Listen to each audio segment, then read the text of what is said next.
ছোটবেলায় স্পাইডারম্যানের মুভি দেখে মাকড়সার কামড় খেয়ে স্পাইডারম্যান হওয়ার স্বপ্ন কে না দেখেছি। তবে বাস্তবে এটা অসম্ভব হলেও কিছু কিছু মাকড়সা আছে যার সৌন্দর্য দেখে আপনি হতবাক হয়ে যাবেন। তো স্বাগতম বন্ধুরা জাদুঘর টিভির আরেকটি নতুন এপিসোডে। তো আজ আমরা জানবো এমন কিছু মাকড়সা সম্পর্কে যেগুলো সৌন্দর্য দেখলে আপনার মনে হবে পৃথিবীতে অনেক কিছুই দেখার বাকি রয়ে গেছে। তো চলুন শুরু করা যাক। মাকড়সার সৌন্দর্যের দিক থেকে যাকে হার মানানো অসম্ভব তার নাম হচ্ছে পিকক স্পাইডার। এটিকে ময়ূর মাকড়সা বলার কারণ এই মাকড়সা তার শরীরের পেছনের অংশ ময়ূরের মতো করে থাকে এবং বিভিন্ন রঙের হয়ে থাকে। তার এরকমটা করার পেছনে কারণ হচ্ছে স্ত্রী মাকড়সাকে আকর্ষণ করা। এটার কামড় মানুষের জন্য খুব বেশি ক্ষতিকর নয়।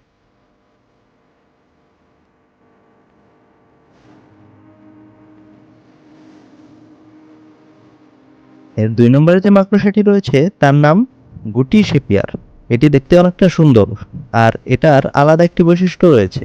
এটি গিরগিটির মতো রং বদলাতে পারে। মূলত এই রং বদলানোর কারণেই এর সৌন্দর্য এক অনন্য পর্যায়ে রয়ে গেছে। এটি রেশম তৈরিতে সাহায্য করে। গোল্ডেন অর্ক ওয়েবার, এটি দেখতে অনেক সুন্দর, সোনালী রঙের হয়। এরা চাল বুননে খুব দক্ষ। অর্কিড মেন্টিস, অর্কিড মেন্টিস এমন একটি মাকড়সার প্রজাতি যা দেখতে হুবহু অর্কিড ফুলের মতো। এরা অর্কিড ফুলের মধ্যে লুকিয়ে থাকে এবং শিকার করে।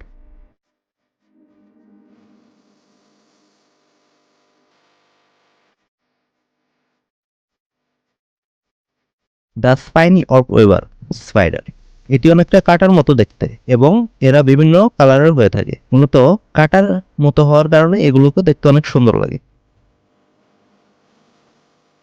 ভিডিওটি ভালো লাগলে লাইক ও শেয়ার করতে পারেন। আর কি বিষয়ে ভিডিও করতে চান তা কমেন্ট করে জানান। আর এমনই নতুন বিষয় জানার ইচ্ছা থাকলে জাদুঘর টিভি চ্যানেলটি সাবস্ক্রাইব করে পাশে রাখা বেল আইকনটি প্রেস করুন।